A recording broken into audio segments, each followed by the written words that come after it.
Buenas tardes, buenas noches.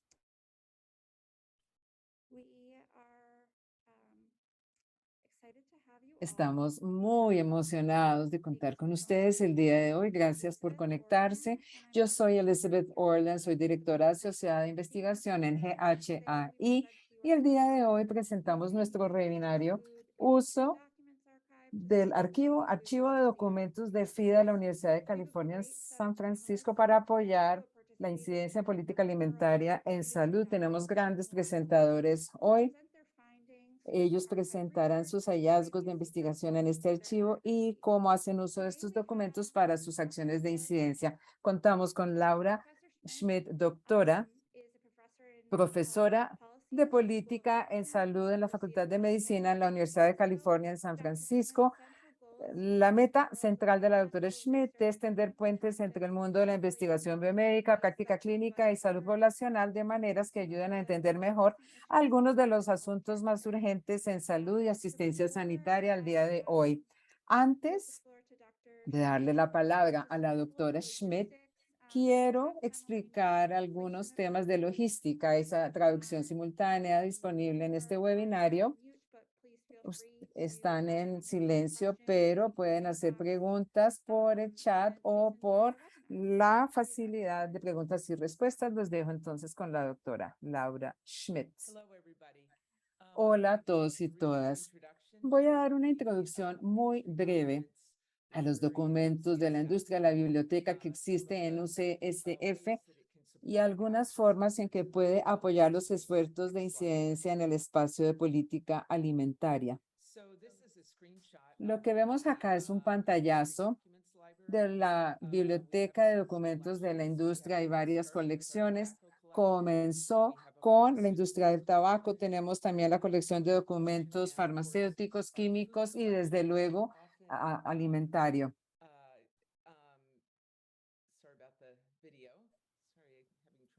Disculpen, estoy teniendo problemas en activar el video.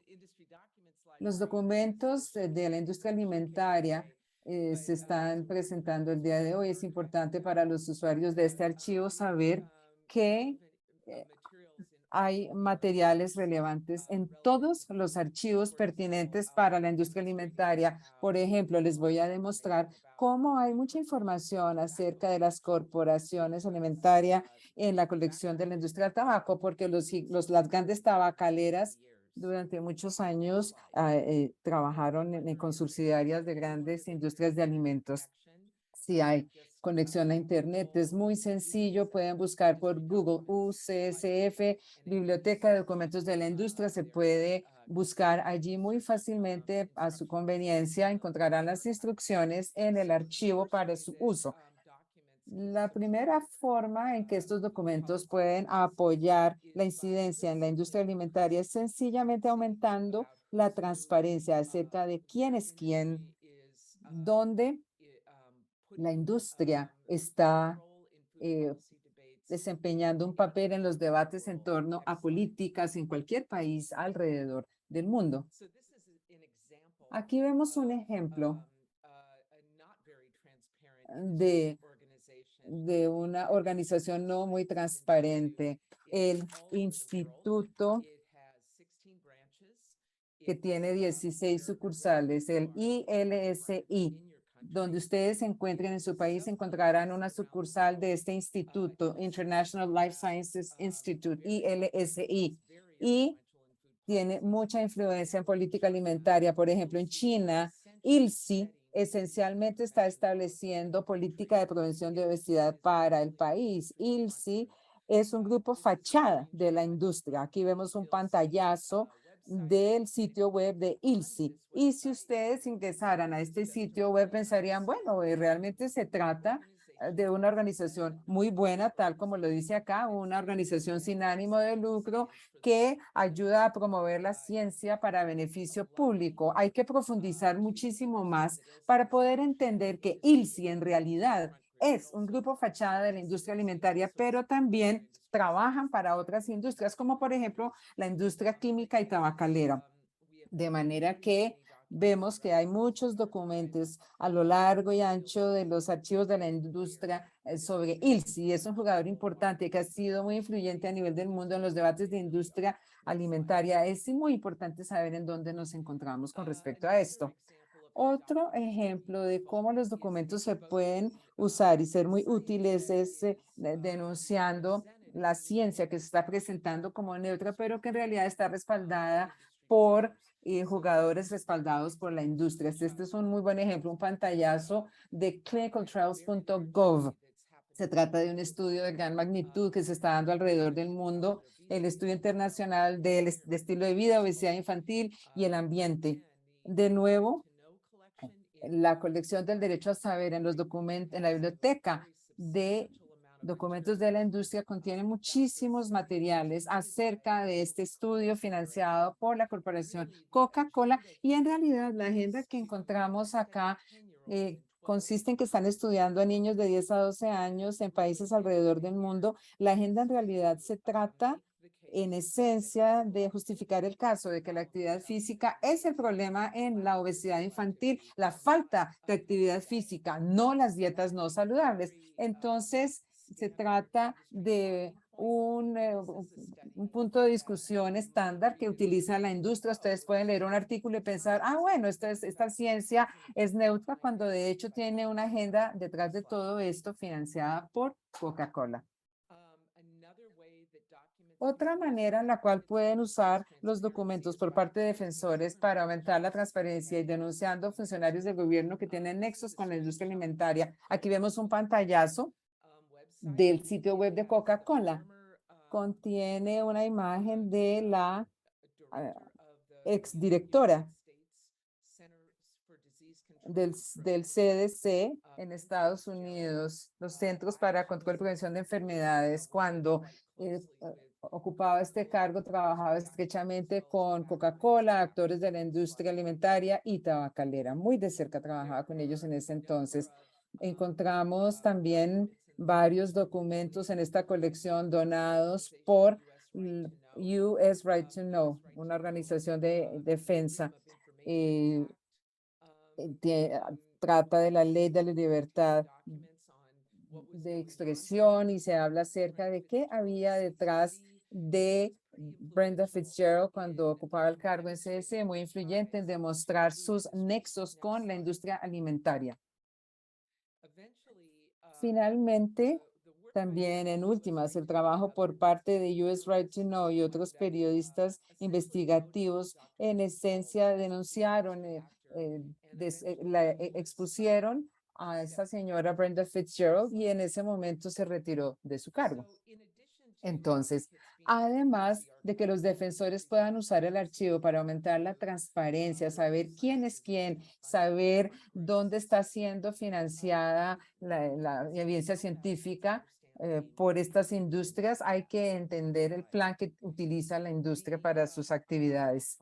A menudo veo que quienes trabajamos en investigación en salud pública y en el mundo de la defensoría tenemos una visión diferente de la política alimentaria que lo que tiene la industria. Y hay un análisis sostenido en los archivos. Se trata de entender distintas perspectivas acerca de lo que planea hacer la industria y lo que hacen los debates en cuanto a salud pública. Uno de los aspectos más importantes de entender la industria de alimentos y bebidas tiene que ver con el hecho de que han existido durante muchísimo tiempo y en realidad están aquí a largo plazo cuando se trata de la política alimentaria. Sencillamente poder retrasar la protección para la salud pública es considerada por estas organizaciones una victoria porque para ellos funciona el status quo y quieren mantener las cosas tal como están, así que no cambian. Aquí vemos un ejemplo de un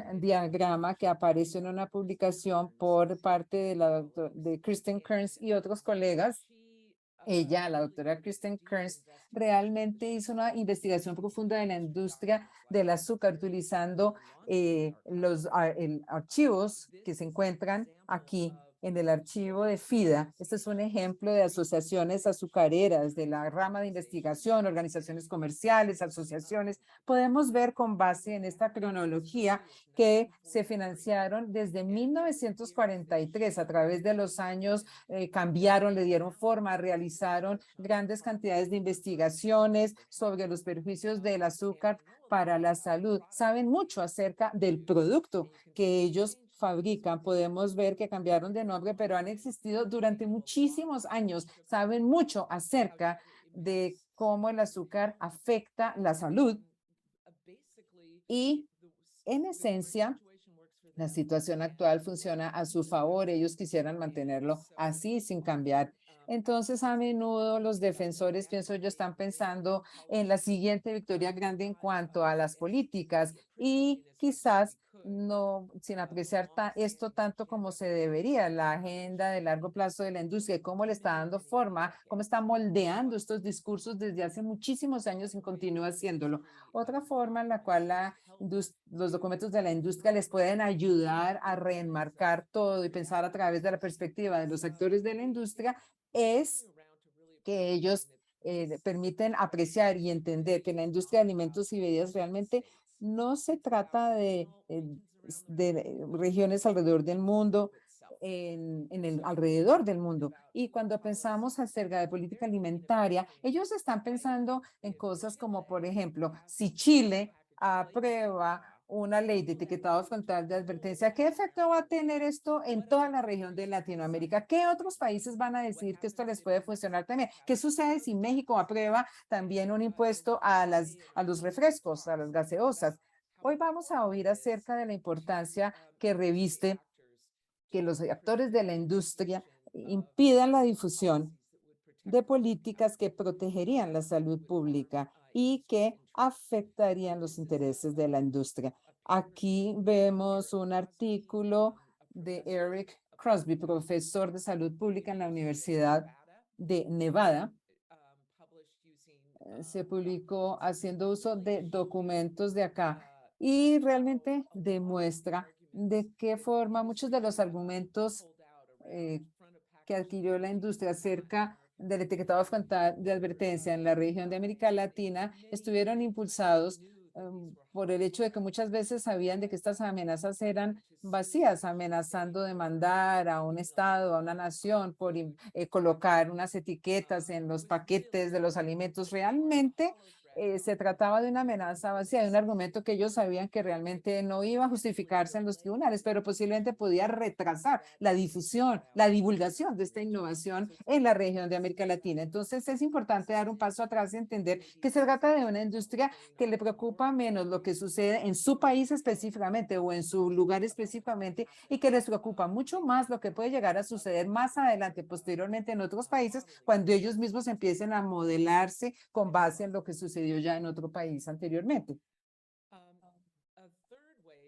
Una tercera forma en que la investigación de documentos de la industria puede ayudar a los defensores es ayudarles a prever, a anticipar de una manera muy refinada los pasos que puede tomar la industria más adelante. Aquí vemos un documento que está en la colección de DC Leaks en el archivo de documentos de la industria alimentaria. Es un correo electrónico de un ejecutivo de Coca-Cola dirigido a muchos otros ejecutivos de Coca-Cola alrededor del mundo. Habla de mi país, del estado donde yo estaba involucrada en esta política. Me reí un poco cuando lo encontré en los archivos. Richard Bloom es un asambleísta muy importante, maravilloso de Santa Mónica y aparece en este documento. Bueno, se trata de algo que él estaba proponiendo o que estaba a punto de proponerle esto a un impuesto a las bebidas de 2 centavos por onza.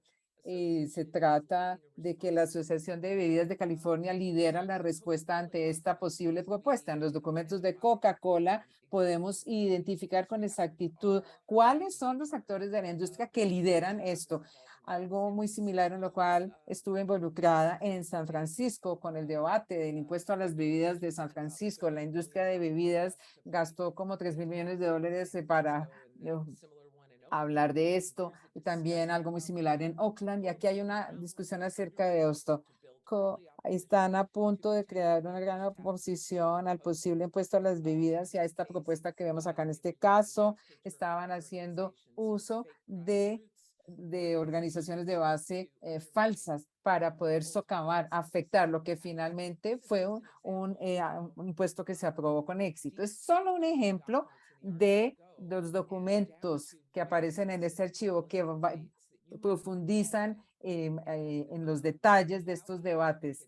Esto permite que los defensores puedan anticipar y prever cuáles pueden ser los próximos pasos que puede tomar la industria.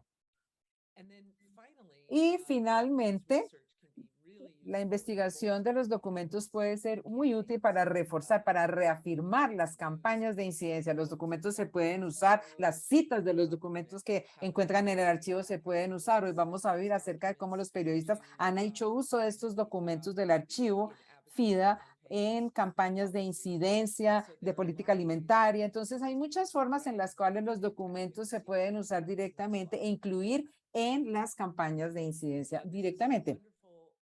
Aquí vemos un reporte maravilloso de Vital Strategies. Engáñenme dos veces, fool me twice. Un informe de una campaña de incidencia en torno a la filtración de información entre la industria de alimentos y la industria tabacalera. En 1 o 2 años, nuestro equipo en la Universidad de California en San Francisco publicó documentos, un estudio de investigación en el British Medical Journal, hablando de la relación entre la industria alimentaria y la industria tabacalera. Resultó que las corporaciones tabacaleras que empezaron en la década de los años 60, incluyendo a Philip Morris, por ejemplo, y sistemáticamente compraron líneas de bebidas como Hawaiian Punch y Kool-Aid, bebidas para niños, agresivamente comercializando estos productos dirigidos a los niños por todos los estados en Estados Unidos y a nivel global, e incluso utilizaron las mismas agencias de publicidad que desarrollaron el personaje de Joe Camel. Básicamente, la industria se vio obligada a dejar de utilizar caricaturas en los productos de tabaco, pero procedieron, desarrollaron Punchy para la bebida llamada Hawaiian Punch. Aquí vemos un muy buen ejemplo de cómo la investigación de estos documentos se puede conectar con y apoyar y ser usados por defensores para poder justificar sus comentarios, sus puntos. En este caso, la interferencia del tabaco y la relación tan estrecha que realmente indicaba que era lo mismo en la industria tabacalera que la de alimentos.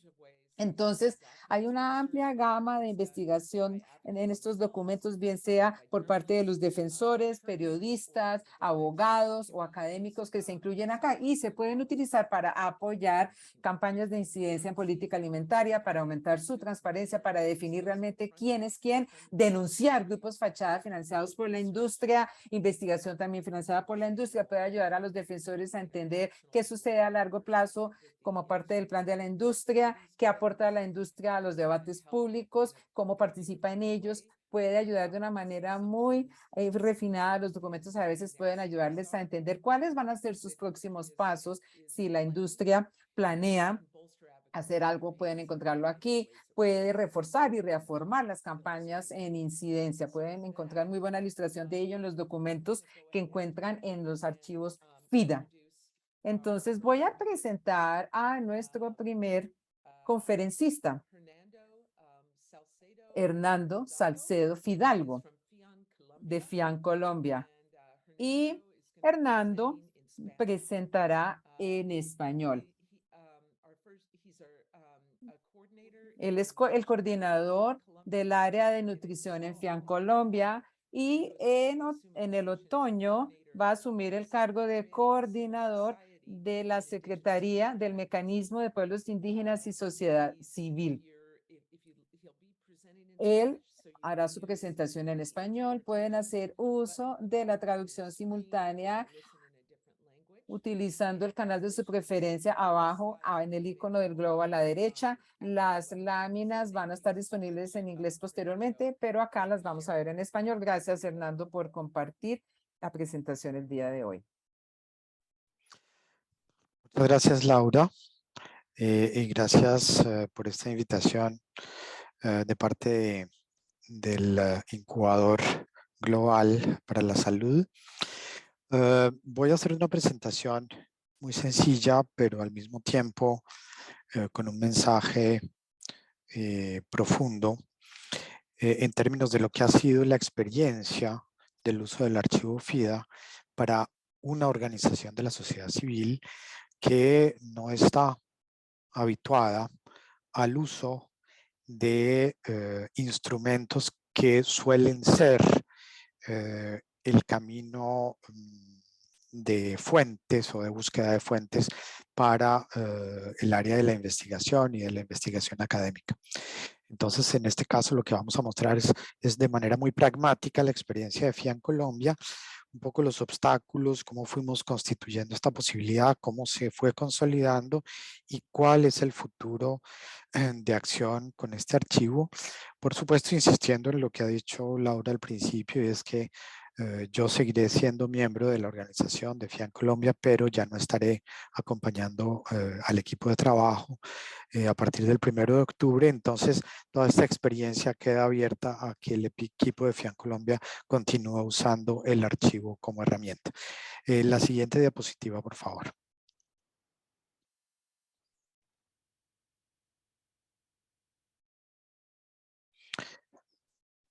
Bien, nosotros recibimos una capacitación para el uso del archivo FIDA como miembros de la coalición que en Colombia constituye el grupo de organizaciones apoyada por el incubador global y recibimos esa capacitación a través de una formación en línea que nos permitía entender cuál era el impacto del uso del archivo sobre la investigación y el uso de los documentos de ese archivo a través de un taller por Zoom que duró 8 semanas.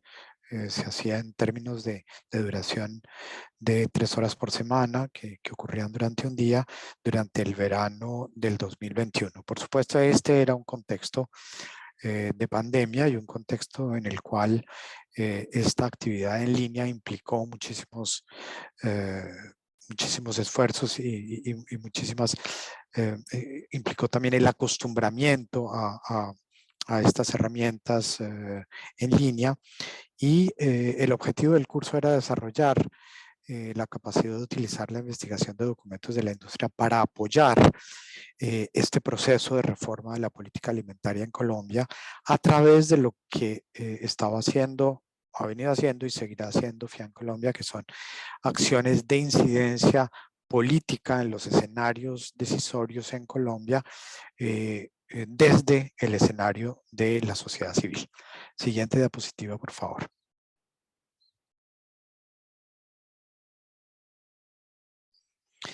El contexto de esa capacitación era justamente este contexto de empezar a trabajar en la virtualidad y en plena crisis de pandemia, con un equipo que estaba también constituyéndose en el trabajo en la virtualidad. Y entonces uno de los criterios de selección de las personas que asistieron a la capacitación que hizo FIAN Colombia, el criterio fue las posibilidades de atender esta convocatoria para poder interactuar en el idioma inglés. Esta por supuesto no es una condición del uso del archivo, que tiene una página web que fácilmente puede utilizar cualquier persona en la búsqueda de documentos, pero digamos fue lo que inicialmente permitió que personas como yo pudiéramos asistir a las capacitaciones.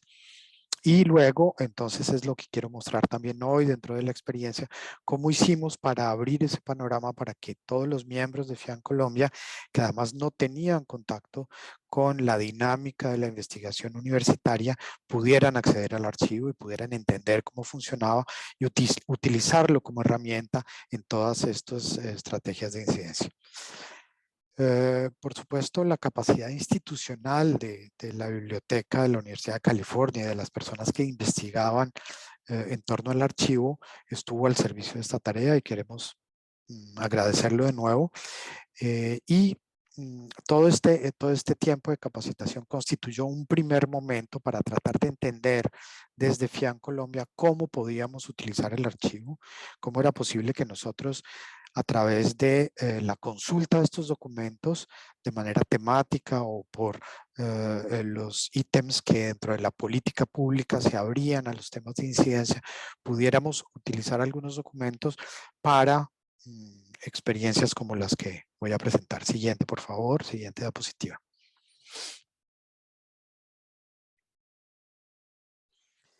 Bien, los problemas que enfrentaba el equipo de FIAN frente a la necesidad de utilizar estos documentos u otros era precisamente la de lograr conseguir pruebas basadas en evidencias que al inicio eran evidencias científicas frente al trabajo de incidencia política en Colombia sobre el consumo de productos comestibles ultraprocesados, sobre la publicidad, sobre los temas que estaban definiendo nuestra acción desde la sociedad civil frente a la política pública con respecto a los productos comestibles ultraprocesados. El equipo de FIAN Colombia asumió la tarea de articular estrategias para construir las acciones de incidencia frente al Parlamento colombiano en lo que tenía que ver con temas prioritarios de la coalición. Esos temas en su momento eran, digamos, desde el 2018 hasta el 2021 y en el 2021 en particular, el etiquetado frontal de advertencia de productos comestibles ultraprocesados, el tema de los ambientes escolares y el consumo de productos comestibles ultraprocesados, la publicidad dirigida a niñas, niños y adolescentes de parte de las corporaciones que producen este tipo de insumos y el tema de impuestos a las bebidas endulzadas que hoy en día, digamos, es un aspecto central de la incidencia de la coalición en Colombia y de FIAN Colombia.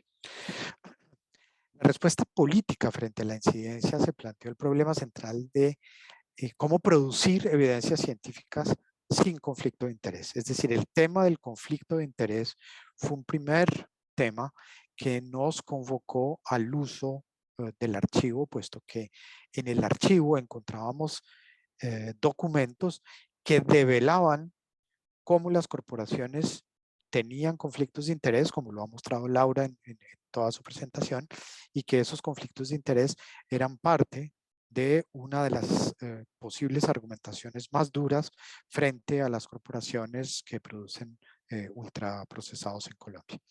También queríamos producir una narrativa sobre esta evidencia científica sin conflicto de interés que se convirtió luego en una necesidad central de los grupos de trabajo de FIAN Colombia. Y por nuestra misión en la organización, esta búsqueda narrativa requirió un enlace con el tema de la defensa de derechos humanos y el derecho a la alimentación y nutrición adecuadas. Siguiente diapositiva, por favor.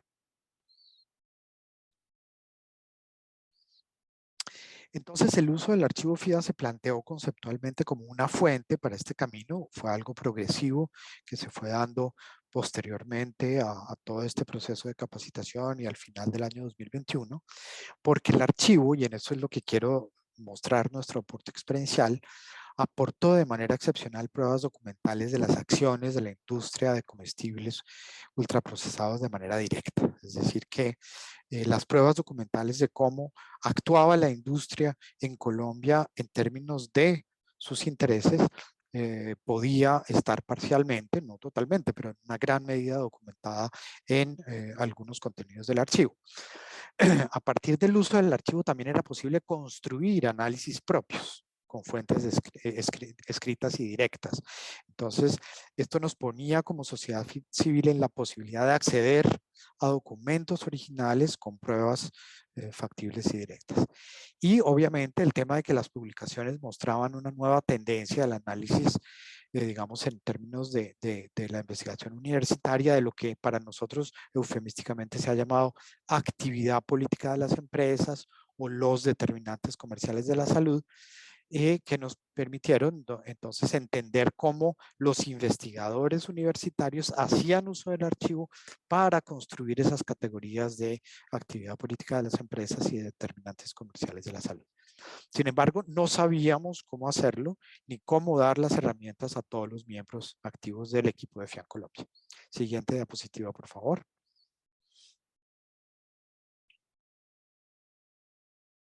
Aquí vemos en una línea de tiempo brevemente para que ustedes tengan la imagen de cómo era ese trabajo, la dificultad que representó llegar a la aprobación de lo que se llamó en Colombia la Ley Comida Chatarra, que fue una conquista del trabajo conjunto y con la persistencia de la sociedad civil en alianza con la academia, y precisamente cuando se fue vislumbrando que este tipo de herramientas eran una posibilidad de entender cómo trabajaba la academia, pero también de decir, podemos como sociedad civil tener un isomorfismo, tratar de trabajar como lo hace la academia con documentos originales y entonces avanzar en esta estrategia. Sin embargo, ustedes ven ahí en la línea de tiempo todas las dificultades que se presentaron a lo largo de estos años, desde el 2017 prácticamente, y cómo en el 2021 justamente en pleno verano la ley fue sancionada por el presidente, y aunque este era un logro, pues el logro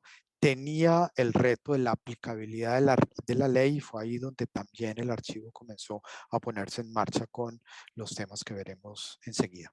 Siguiente diapositiva, por favor.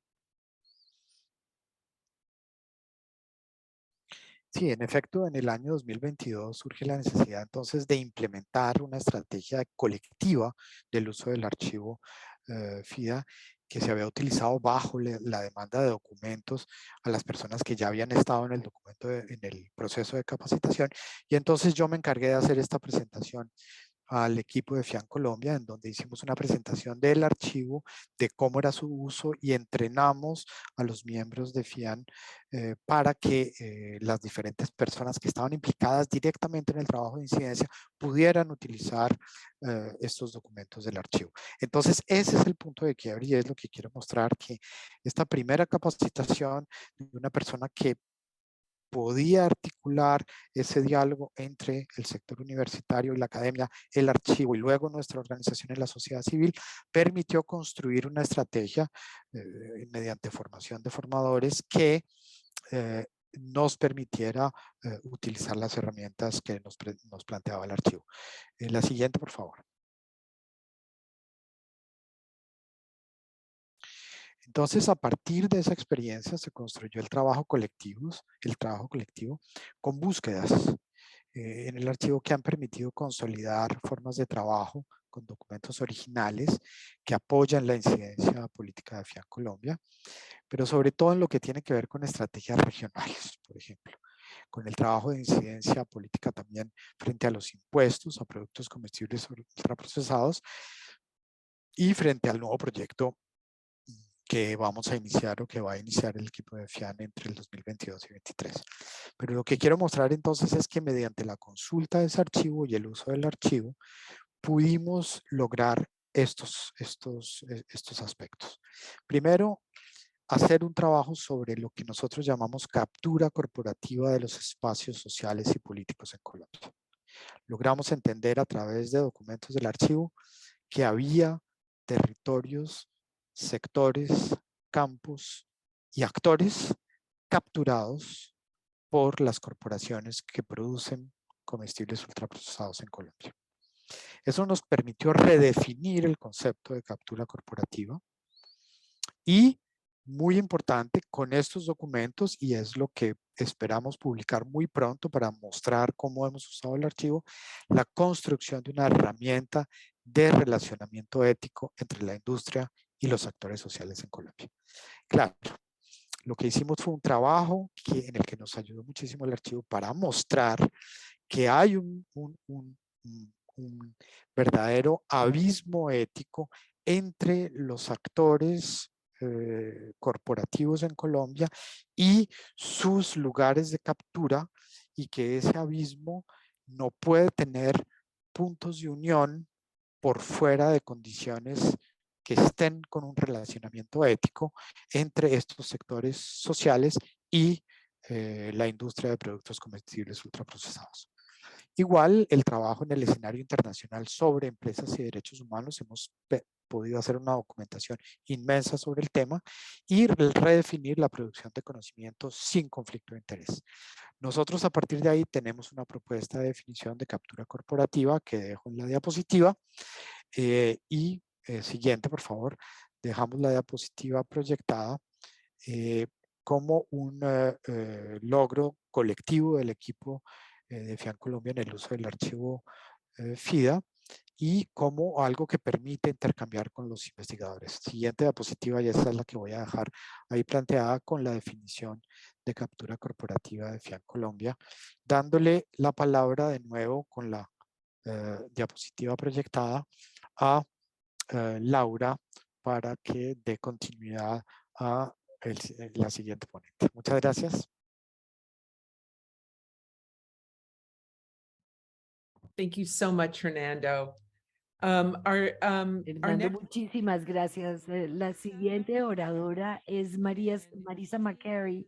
Marisa es la coordinadora de la investigación en el poder del consumidor en México. Ahora, Laura, muchísimas gracias por la invitación. Es un placer para mí estar aquí. Yo muy brevemente voy a hablarles sobre algunas de las experiencias en México utilizando los documentos FIDA y la relevancia de esto para nuestro trabajo de incidencia. No está avanzando mi presentación. No me pasa la siguiente transparencia.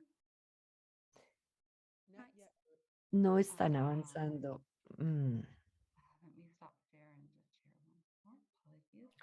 Un momento, por favor.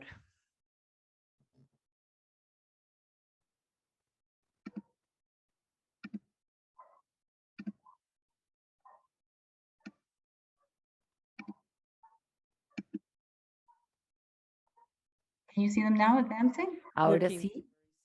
Sí, señora. Entonces, simplemente quisiera comentar que una de las principales áreas a las cuales nos enfrentamos en términos de esto es la interferencia de la industria. Documentar, monitorear la interferencia de la industria es un tema muy importante y ese es el motivo por el cual los documentos de FIDA fueron tan importantes para nosotros. Hoy les voy a hablar acerca de algunas de las acciones que nosotros tomamos como organización de la sociedad civil y algunas de las maneras en las cuales se han utilizado los documentos para respaldar estos esfuerzos. Uno, con respecto a avanzar nuestras prioridades de políticas de alimentarias, generar conciencia entre los tomadores de decisión y el público, hacer campañas mediáticas masivas y acciones legales y finalmente unas conclusiones.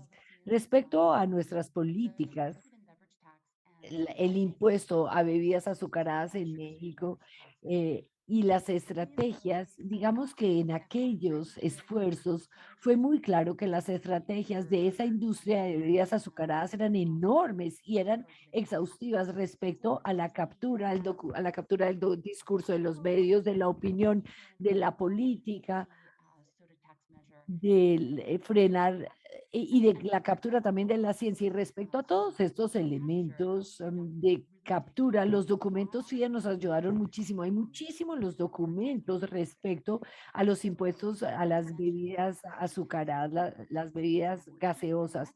Es muy importante que en México todos los años hay que volverlo a votar como parte de la política presupuestal. Entonces, justo antes de que se fuera a volver a votar esto, vimos que de repente salieron un montón de estudios financiados por la industria para reducir el efecto del estudio que había mostrado cuál era el efecto del impuesto. Y estos otros estudios decían que el impuesto no había sido exitoso. Y esto es algo que se publica justo antes de que se vuelva a votar el presupuesto.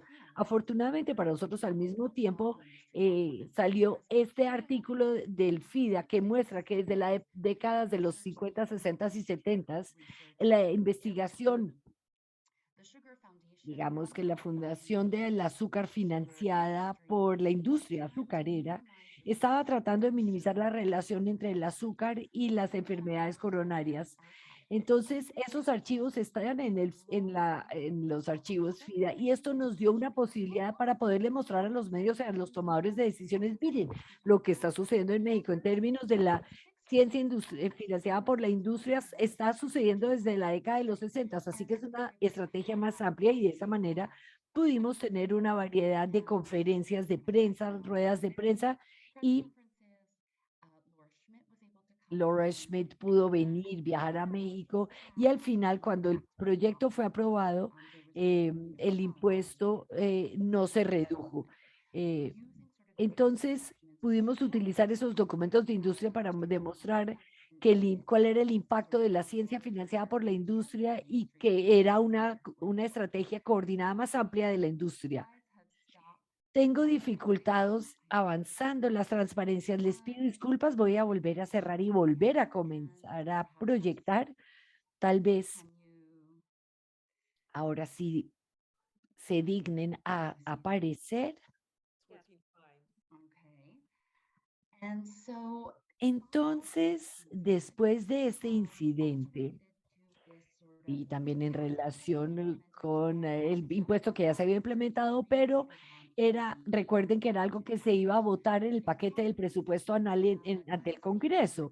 Y en ese momento, ILSI, ese instituto que ya mencionó Laura, trajo científicos a México y crearon una conferencia sobre edulcorantes para mostrar que el azúcar no era las bebidas azucaradas y el azúcar no se deberían fiscalizar, que no se les debería poner un impuesto, que esto no iba a afectar el tema de salud y que el problema no era el azúcar, sino las calorías. Y ahí pudimos aprovechar los documentos que ya habían surgido, por ejemplo, todo el fiasco con la red del balance de energía y ese artículo del New York Times que había salido semanas antes de este gran fiasco en México y pudimos mencionar eso en las ruedas de prensa y hacer comunicados de prensa para decir, miren, esto está sucediendo de manera internacional y no solamente aquí. Y luego más adelante tuvimos estos documentos ILSI que también fueron mencionados por Laura con base en la libertad de información y la solicitud de información. Y de repente estos documentos son parte del archivo FIDA y estos nos pudieron ayudar a deslegitimizar al ILSI y nos ayudaron a garantizar que el ILSI no sea un problema para nuestros objetivos actuales y esfuerzos actuales de política, porque se ha deslegitimizado tanto debido a estos artículos que se basan en documentos que están en el FIDA y debido a una gran variedad de archivos y ruedas de prensa. Otro documento que sacamos del archivo, porque estamos utilizando documentos del archivo FIDA, es un archivo de un artículo de Andrea Pedrosa y colegas que hablan de la historia, en palabras de la industria, sobre cómo se financia la ciencia y cómo se utiliza esto para deslegitimizar el impuesto a las bebidas azucaradas en México y el azúcar en México y la financiación de conferencias y científicos para para decir que el impuesto al azúcar no estaba funcionando en México. Y esto sale después de nosotros. Digamos que este artículo es absolutamente crucial para otros defensores que están tratando de pasar un impuesto al azúcar en sus países, porque esto muestra tan claramente cómo es la interferencia de la industria en la ciencia y en la política y en los procesos de política. Yo también quería llamar su atención a parte de nuestro trabajo con los documentos de la industria de manera un poco más general. Los documentos los hemos utilizado muchísimo para generar ese punto focal en donde podemos crear una discusión muy amplia en los medios con el público en general sobre el uso de la ciencia financiada por la industria, el lobbying por parte de la industria para desviar políticas de salud pública y creamos una miniserie que se llama Los expedientes chatarra, en donde tenemos diferentes capítulos, algunos de los cuales se enfocan en, digamos que esto es para un público general, ¿cierto? Presentan los hallazgos de la ciencia de los artículos publicados en el FIDA respecto a ILSI, respecto al artículo de las enfermedades coronarias que ya les mencioné. Digamos que todo esto se pone en el contexto de México y que es una manera de mostrar y referirse a estos estudios tan importantes para que sean muy obvio, muy evidente que la industria efectivamente está tratando de influenciar la ciencia y la política, y tenemos pequeños videos con entrevistas de Laura Schmidt, y ella ahí también habla acerca de las estrategias de la industria. Pasemos ahora a la tercera acción, las campañas de medios masivos. Una es la más reciente, es de este año. El eslogan es cuida tu salud, cuida el planeta. Esta fue nuestra imagen de la campaña, y este es el documento que fue de la mano. Y la idea de todo esto es básicamente llamar la atención sobre el hecho de que las comidas ultraprocesadas no son solamente dañinas para la salud, sino también para el entorno, para el medio ambiente, sobre todo por el uso de plástico, por el ciclo de vida del plástico y la contaminación del plástico. Y queríamos llamar la atención a esta idea de que esto tiene un impacto sobre la salud, pero también sobre el medio ambiente. Y lo que hicimos, bueno, sabemos que el discurso político, y sabemos que mucha resistencia es porque la industria habla públicamente acerca de sus esfuerzos para ayudarle al medio ambiente, cómo defienden el medio ambiente, cómo tienen tantos esfuerzos de reciclaje, y queríamos hacer una mirada y ver qué estaba sucediendo. Así que cogimos ese documento que encontramos en FIDE y que habla acerca de las diferentes políticas que ha utilizado Coca-Cola en Europa y que están monitoreando. Y aquí lo que podemos ver es que aquí, en estas partes de lucha y reparación, vemos que el grupo, la industria está preparándose a defenderse de la restricción del uso de plástico, extender la responsabilidad a los productores y todas estas restricciones que tienen que ver con la producción de plástico. Así que probablemente estén hablando acerca, digamos, a voz alta de reciclaje, pero de manera encubierta están viendo cómo luchar contra estas políticas que pueden impactar su propia producción de plástico. Y esto es interesante a otro nivel también. Acá hay un documento muy importante en los archivos FIDA que pueden utilizar dependiendo de qué tipo de esfuerzo de política estén ustedes utilizando y en cuál estén enfocando sus esfuerzos, para entender cuáles son los intereses y tener una visión muy alta de la agenda de la industria. Muchos de estos documentos nos permiten ver que la industria no solamente monitorea las políticas de salud y de bienestar, sino que además monitorean políticas sobre impuestos, comercio, sostenibilidad, plástico, y esto nos da una imagen muy global y muy importante sobre cómo están ellos apostándole a hacer lobbying y cómo quieren llegar a sus metas y cómo quieren llegar a políticas y cómo afectan el interés común. Y quiero terminar con un último documento que está en los archivos FIDA, o que se basa, y con base en ello se publicó un artículo que fue muy útil para uno de nuestros esfuerzos recientes, solamente este mes. Es una acción legal, digamos, es una campaña que hicimos contra la campaña de Coca-Cola en México, y se llama, es una idea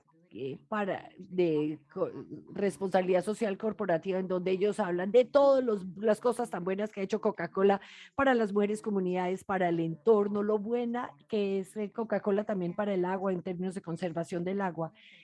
Y el poder del consumidor, junto con Greenpeace y Coa Nutrition y otra organización en México, denunciaron y retiraron esta campaña porque realmente es publicidad falsa y trata de alejar al consumidor de todos los daños que producen esos productos en el entorno, en el medio ambiente, utilizando esta historia de esta retórica de responsabilidad social corporativa y unas imágenes muy bonitas, cuando es exactamente todo lo contrario a lo que hay detrás de bambalinas.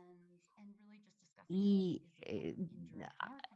nosotros logramos decir que esto es un marketing indirecto que permite y recrea la lealtad y la fidelidad de los consumidores, sobre todo por parte de las comunidades más marginalizadas en México, que son las más afectadas finalmente por parte de los productos de Coca-Cola. Y uno de los documentos en el archivo FIDE es súper interesante porque nos habla sobre qué hay detrás de las estrategias de la industria tabacalera, que fue transferido luego a la industria alimenticia, y que es el uso de de una manera de tratar de conseguir la lealtad de los consumidores, sobre todo en las comunidades más marginalizadas, haciendo estas actividades de responsabilidad corporativa, social corporativa, recurriendo a conexión con las organizaciones comunitarias para tratar de limpiar su imagen. Y esto fue muy útil para las responsabilidades corporativas sociales de las empresas y les ha funcionado desde hace mucho tiempo. Y una última cosa es que pueden crear esta lealtad desde muy temprano en estas comunidades. Entonces, a modo de conclusión, simplemente quisiera mencionar que los documentos FIDA nos ayudan a generar conciencia sobre interferencia de la industria a nivel nacional y mundial, hacen una distinción y revelan la distinción tan clara entre el discurso público y privado de la industria de alimentos y bebidas, y es muy poderoso porque esto nos permite ver en las palabras propias de la industria cuáles son las intenciones de la industria en sus propias palabras. Y esto es muy importante para los temas de política porque llama la atención de los tomadores de decisiones y los formuladores de política. Y finalmente, en los documentos FIDA fortalecen el caso de la importancia de establecer salvaguardas frente a la interferencia de la industria y formuladores de política. Y el documento nos da esa imagen global que nos permite tener un entendimiento muy claro de la agenda mundial, de las asociaciones y organizaciones coordinadas y grupos frontales que trabajan y ayudan a demostrar cómo esto les permite a cómo podemos ser más, entender mejor hacia dónde va la industria y cuál es el siguiente paso. Eso era todo lo que les quería contar. Muchísimas gracias por su atención.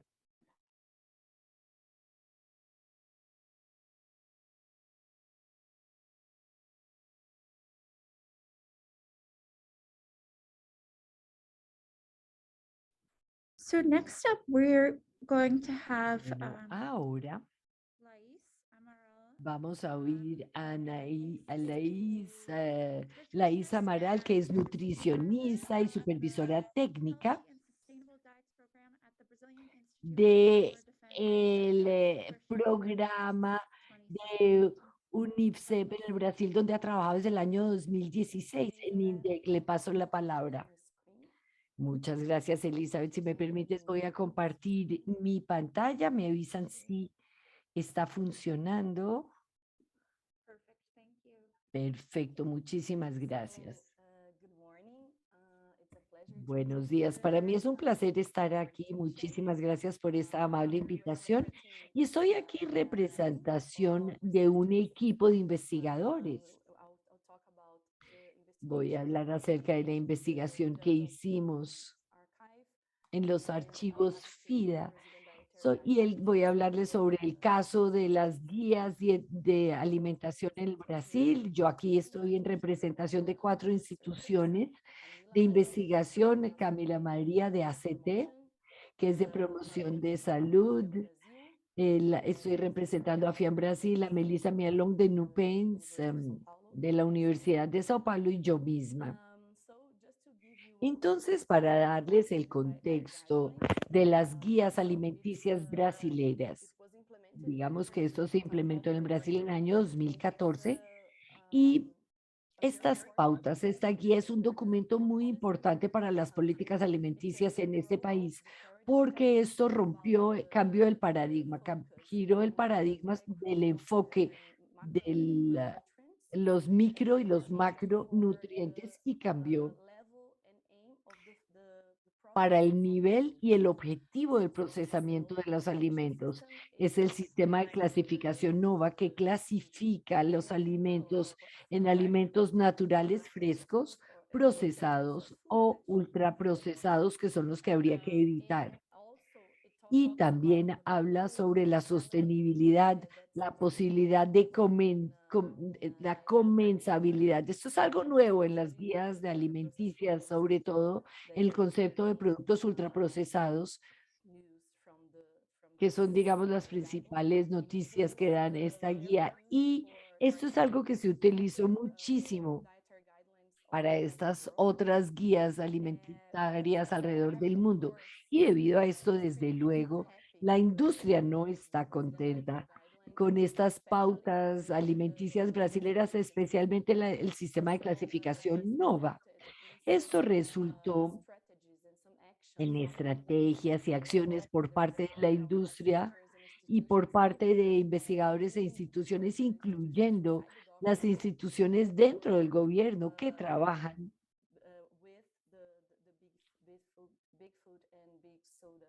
con las grandes industrias de alimentos y bebidas.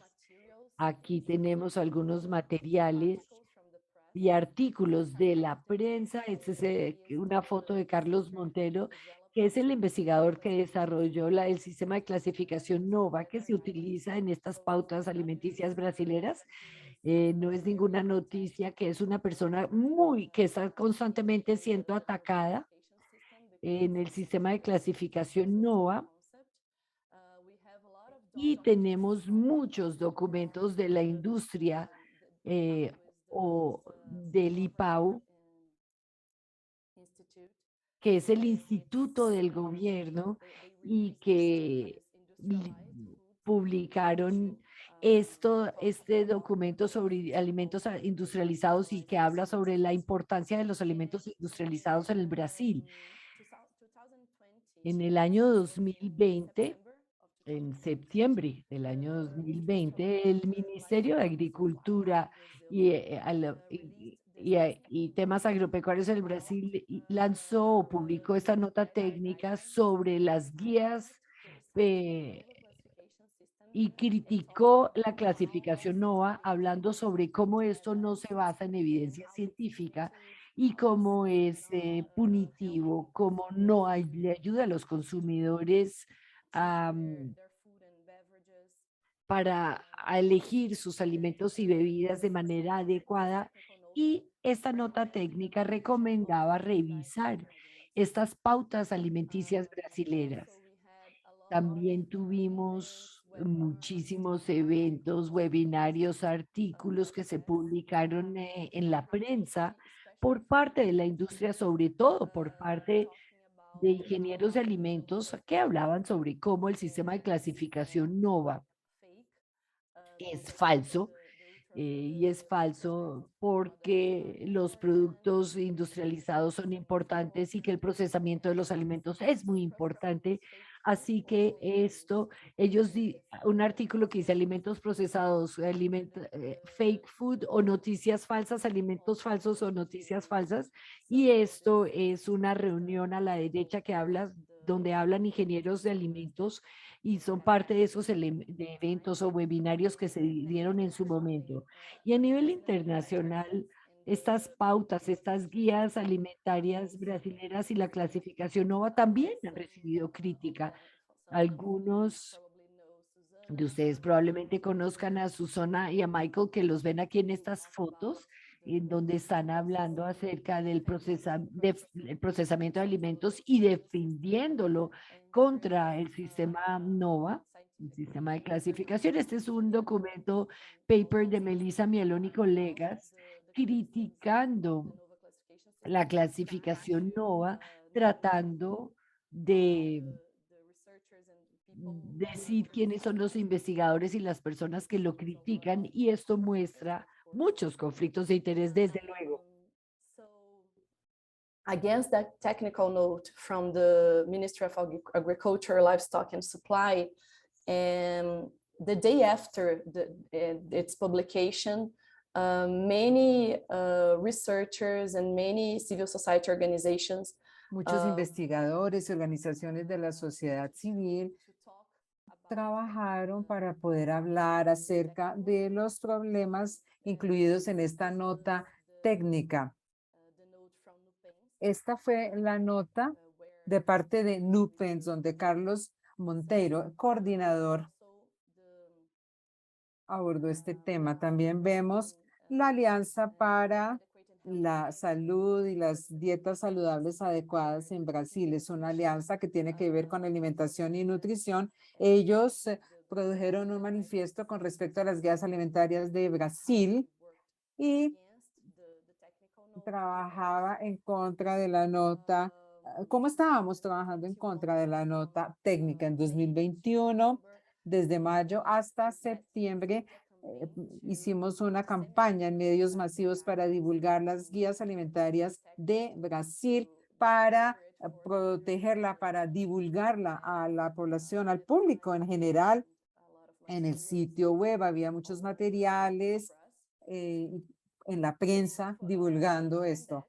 Entonces, con base en ello, puesto que las guías alimentarias de Brasil son un documento muy importante y todas nuestras acciones con respecto al programa de política alimentaria y todas nuestras acciones dentro de las organizaciones se basan en ellas, entonces decidimos buscar documentos en el archivo FIDA acerca de ello. Empezamos entonces a buscar los nombres de personas importantes relacionadas con las guías alimentarias de Brasil, el sistema de clasificación NOVA, investigadores profesionales de la industria, términos también en las guías alimentarias de Brasil, clasificación NOVA, alimentos industrializados, procesamiento de alimentos, instituciones importantes, los oponentes principales a estos conceptos y a las guías alimentarias.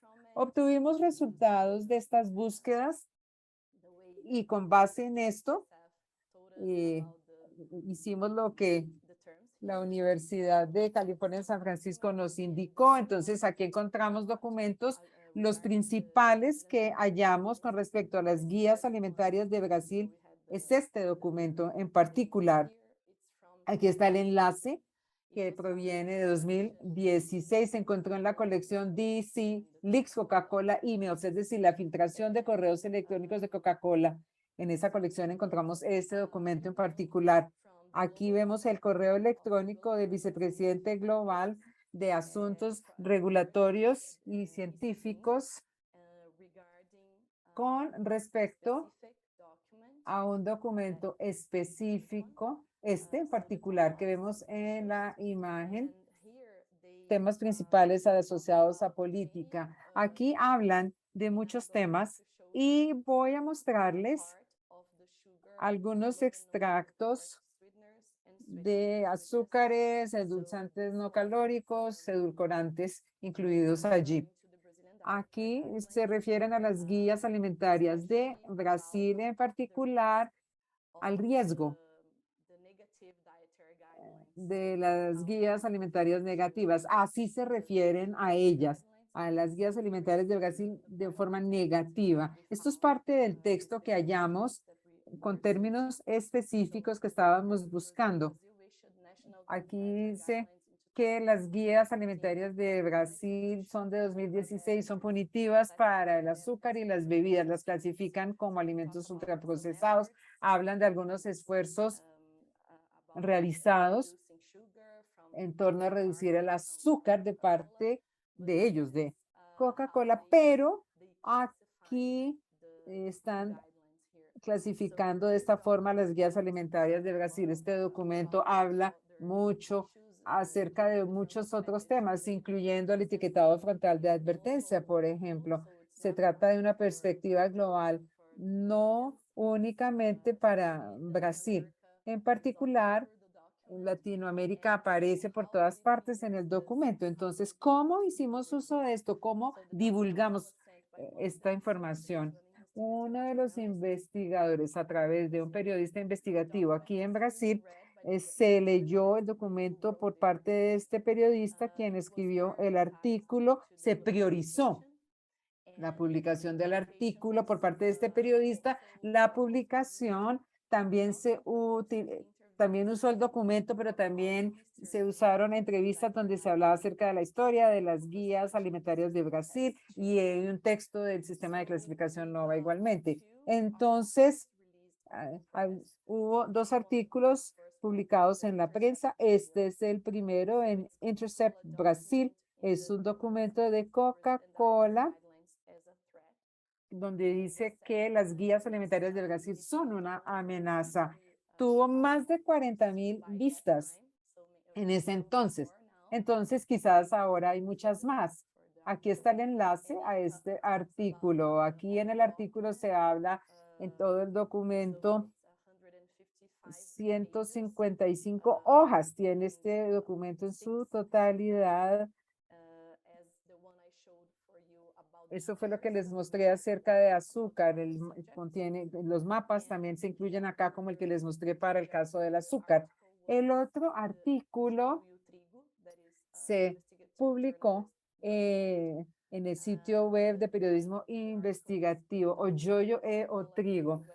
En el documento para Coca-Cola en Estados Unidos, las guías alimentarias de Brasil lo incluyen como un problema. Tiene este artículo más de 13,000 vistas. Bueno, en ese momento tuvo más de 13,000 vistas. Es interesante conocer la cronología, porque nuestra campaña de medios masivos para proteger y promover las guías alimentarias de Brasil se estaba llevando a cabo cuando se publicaron los artículos. Entonces actuó como un complemento a la campaña de medios masivos. En la campaña de medios masivos hubo más de 100,000 suscriptores como resultado de la campaña. Teníamos este contenido, estos correos para poder proteger las guías alimentarias de Brasil. La campaña de medios masivos llevó a este artículo que que se implementó desde febrero de este año.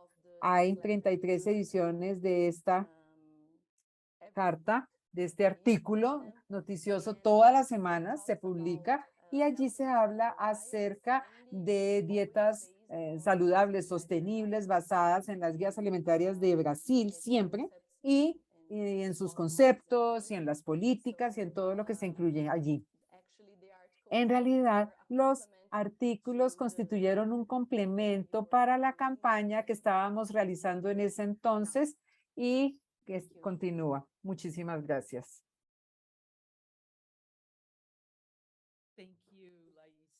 Gracias, Laís. Bueno, ha sido muy interesante para mí el haber podido escuchar las 3 presentaciones, una detrás de la otra. Lo que me llamó la atención de la de Hernando fue la idea de que él tomó una capacitación en UCSF y a su vez se capacitó a sus compañeros de FIAM para aumentar la capacidad de la organización en el uso de los materiales. Y en la charla de Marisa, realmente me impresionó la forma en que se usó el archivo para denunciar la brecha entre lo que decía la industria y en sus campañas de responsabilidad social corporativa y su mercadeo, y lo que se decía detrás de bambalinas acerca de esos mismos temas. Un contraste, una contradicción enorme. Y en la presentación de la IS realmente me llamó mucho la atención, me impresionó saber cuán defensivos deben ser estos defensores, como lo dijo la IS. Puesto que se haya aprobado la ley no quiere decir que no estén siendo amenazados. Su organización estratégicamente hizo uso de los documentos para poder defender el sistema de clasificación NOVA, denunciando a las personas que debían criticar a la industria, de acuerdo con instrucciones de la industria. Y Sancroft y los documentos, usando este documento para descubrir que realmente cómo iban a atacar las guías alimentarias de Brasil, un uso sumamente estratégico del archivo FIDA. Y volviendo al tema de defender estas políticas, me ha llamado la atención el cambio de administración en Reino Unido y los impuestos al azúcar que están siendo amenazados. Yo no había previsto que esa política, que está justificada por muchísima investigación, estuviera siendo amenazada, pero sí, está sucediendo así. El hecho de que la hayan aprobado no quiere decir que la industria no deje de contener su divulgación o trate de revertir esta decisión. Tenemos algunas preguntas para ustedes en la sección de preguntas y respuestas. Por favor, ustedes si tienen preguntas, inclúyanlas en la casilla de preguntas y respuestas abajo, a la derecha. Pero yo quiero comenzar preguntándoles un poco si ustedes han compartido directamente sus hallazgos, los hallazgos de la investigación del archivo con legisladores, con hacedores de políticas, si lo han hecho, ¿cómo han respondido ellos ante esto, ante esta información derivada del archivo FIDA?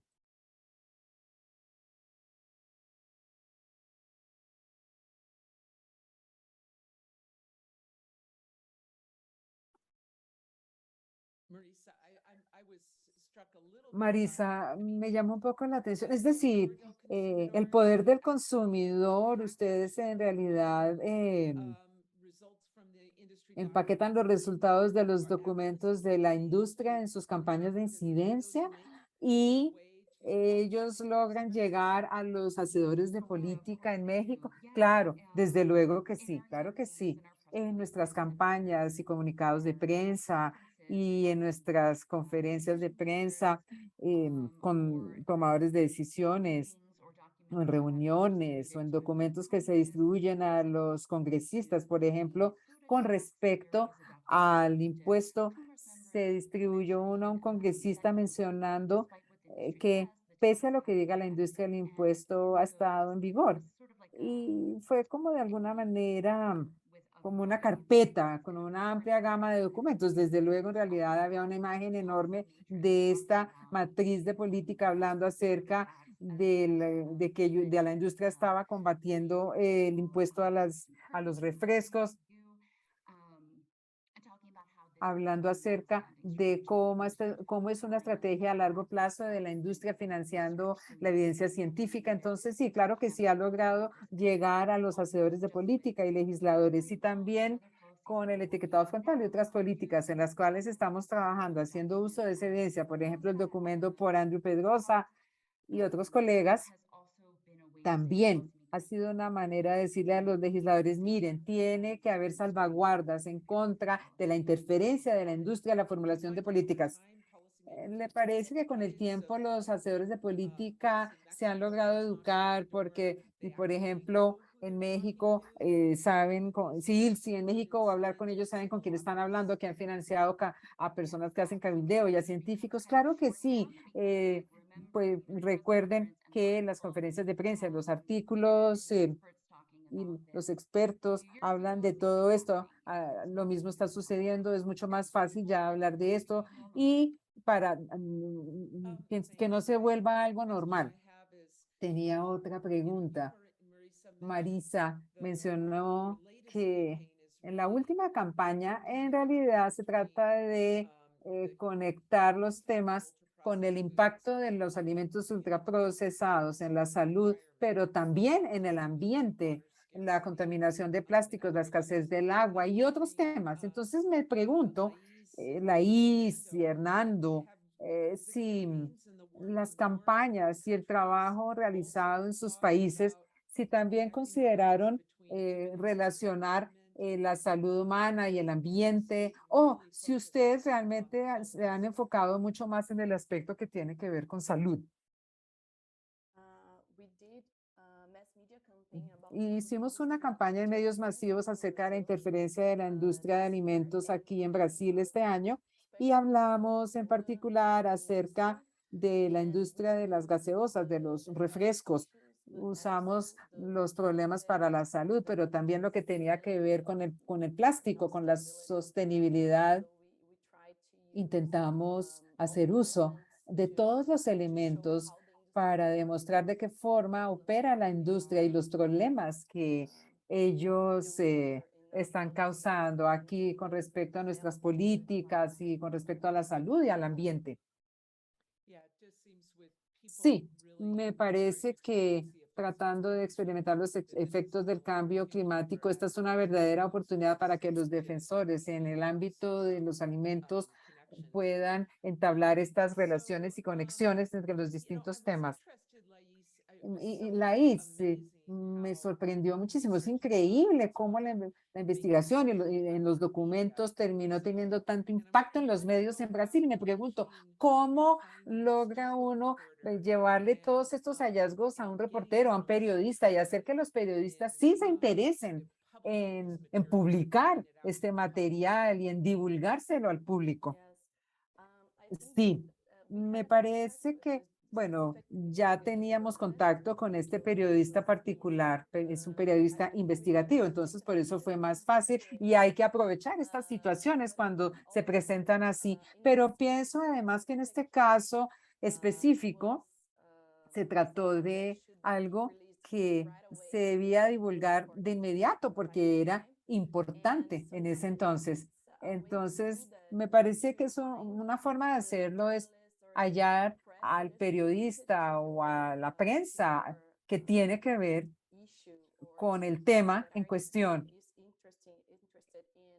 o el tema en el cual está, que tiene que ver con las políticas, con salud, con alimentos. Aquí en Brasil tenemos una lista de estos periodistas que trabajan en esos temas. Creo que es más difícil, en particular si es algo muy nuevo, poder hablar de los diarios más importantes. Es un desafío, pero creo que depende del documento, depende de la noticia que uno quiera divulgar. En esta situación en particular, nos pareció que era mucho más efectivo poder hablar con alguien que ya de hecho conocíamos y con un diario específico que trabajaba con este tema particular.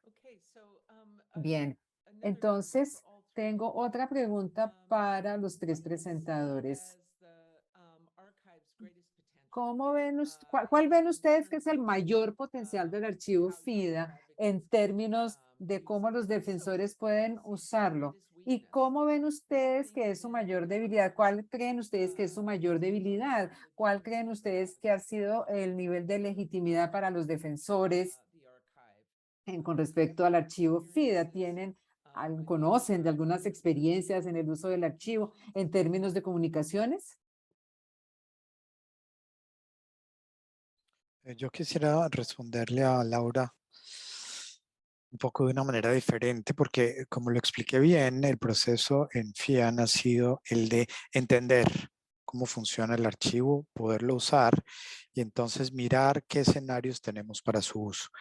Ahí lo que hemos visto como dificultad es cómo lograr acceder a documentos que estén directamente relacionados con temas en Colombia.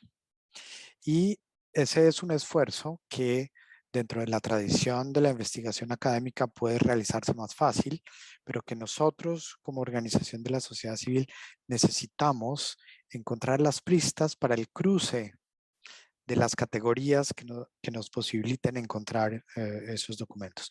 Pero existen, por supuesto. Y una primera manera de empezar a retroalimentar ese proceso es que cuando nosotros mismos encontramos pistas o documentos o secciones en las cuales el archivo se pueda también nutrir, entonces nosotros podamos entrar en comunicación con ustedes para poder enviar y aportar esos documentos, por un lado. Y por otro, que es lo que hemos venido haciendo todo este tiempo, empezar a entender que frente a ciertos temas podemos encontrar algunas categorías con las cuales trabajar en el archivo. Eso es lo que estamos haciendo en este momento para temas como el código de relacionamiento ético, por ejemplo, para el tema de captura y para el tema de algunas cosas específicas de captura en particular. Pero entonces quiero que veamos bien esa doble relación entre la academia y la sociedad civil a través del archivo. Y de paso solo quiero decir que, por ejemplo, en Colombia ya no hablamos, ¿no?, de alimentos ultraprocesados, porque no son alimentos, son productos comestibles. Entonces, solamente pero no sé si fui claro con la manera como podemos nutrir el archivo y empezar a trabajar bidireccionalmente y también con las demás organizaciones. Yes, and Hernando, that's a Claro que really sí, Hernando. Ese es un punto muy importante. A veces la gente que trabaja en el mundo de la abogacía se encuentra documentos, no sé, no sé si por litigio o cuando solicitan información, se encuentran documentos y siempre nos emociona hablar con gente que quisiera estar interesada en donarle documentos al archivo. Es un bien público a disposición de todos. Si ustedes encuentran documentos, cuando terminen de usarlos, por favor, siéntanse con toda la libertad de ponerse en contacto con nosotros, de visitar la biblioteca. Si ustedes consideran que hay documentos que pueden ser útiles para otras personas y que pueden ser donados al archivo, pueden ver en el sitio web que hay información acerca de cómo ponerse en contacto con las personas a cargo, con los bibliotecarios que administran este archivo. Gracias por sugerirlo.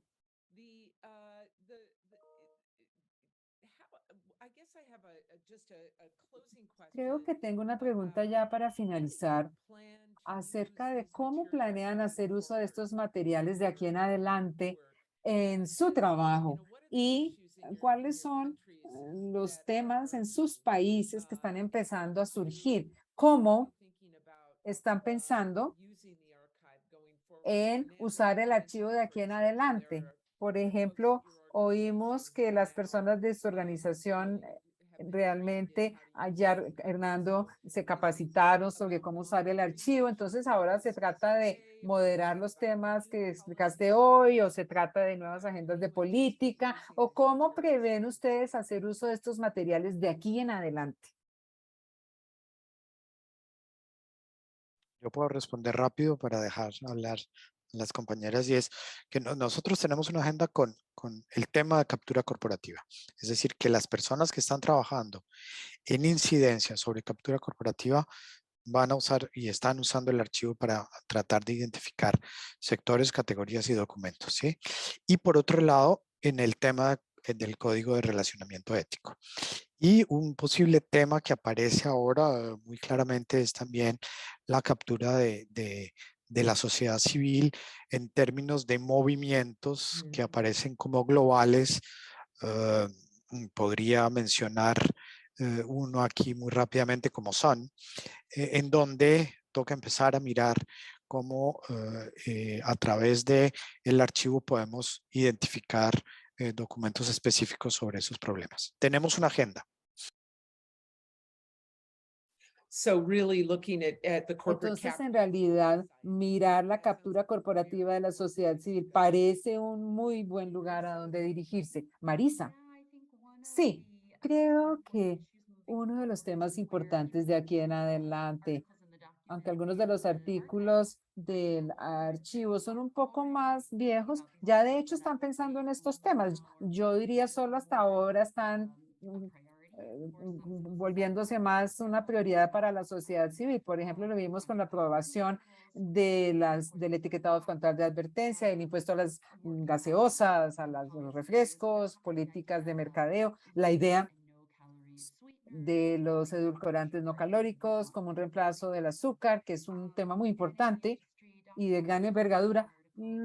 Hay artículos, hay documentos, bueno, correos electrónicos, reportes que tienen que ver con esto y con los riesgos que identifica la industria con respecto al giro hacia los edulcorantes bajos en calorías. Entonces, de aquí en adelante es un tema importante. Y también quiero decir que siempre hay nuevos documentos que se están cargando todo el tiempo. Este mes había ya más artículos cargados en el archivo y uno puede encontrar cosas muy nuevas todo el tiempo. Entonces hay que pensar en esto de aquí en adelante, hacia el futuro. Ese es un muy buen comentario. Siempre estamos actualizando el archivo. También hay una lista de publicaciones en el archivo. Ustedes pueden buscar allí en esa lista para encontrar artículos publicados por académicos. Entonces, hay mucha información en los edulcorantes artificiales. Es un tema muy importante de aquí en adelante porque a medida que el público cobre más conciencia acerca de los perjuicios de la salud, en la salud por parte del azúcar, la industria de pronto incluye muchos edulcorantes artificiales, en particular en las bebidas para niños, o reformula los productos. Entonces, estoy de acuerdo en que es un tema de política sumamente importante hacia adelante, la forma en que queremos que se lleve a cabo la reformulación y cómo queremos que se trate. Laís, ¿algunos comentarios finales ya para terminar? Pensando en el futuro.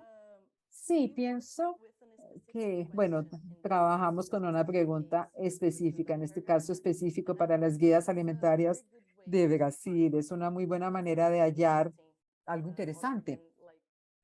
Aparte, bueno, hay muchos documentos, pero si uno establece una pregunta específica, ayuda muchísimo a hallarlos. Estoy de acuerdo 100% con Marisa acerca de los documentos que no son tan nuevos, pero que sí muestran la articulación de la industria de alimentos. Siempre van un paso más allá. Entonces pienso que deberíamos aprovechar los documentos para poder estar al tanto de los próximos pasos que van a tomar y para poder planear nuestro trabajo y nuestras actividades con base en ello.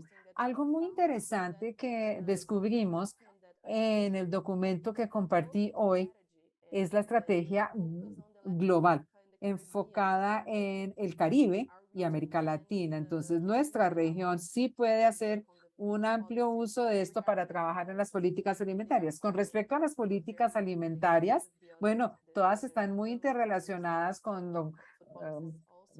lo que mencionaron Hernando y Marisa, etiquetado frontal, política alimentaria, el mercadeo, los impuestos, los entornos institucionales, hospitales, escuelas, etcétera, y otros, también, como lo dijo Marisa, las políticas alimentarias tienen consecuencias y una de ellas es la reformulación de los alimentos, no solo los alimentos ultraprocesados, analizándolos como un todo, sino los edulcorantes y todos los otros aditivos a los alimentos. Es algo que podemos analizar.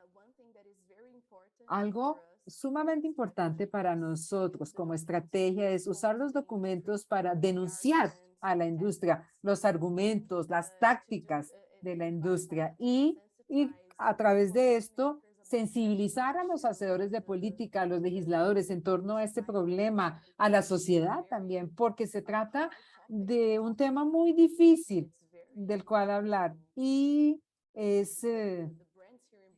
y las marcas aquí en Brasil son muy poderosas y es muy difícil hablar acerca de los posibles problemas asociados a los productos y a las acciones que lleva a cabo la industria. Entonces, pienso que debemos aprovechar esto. Bueno, quiero darles las gracias por compartir su investigación el día de hoy, por el increíble trabajo que llevan a cabo todos los días. Realmente lo agradezco muchísimo. Y quiero agradecer al público por conectarse el día de hoy. Por favor, contesten la encuesta. Muchísimas gracias y que tengan un resto de día maravilloso.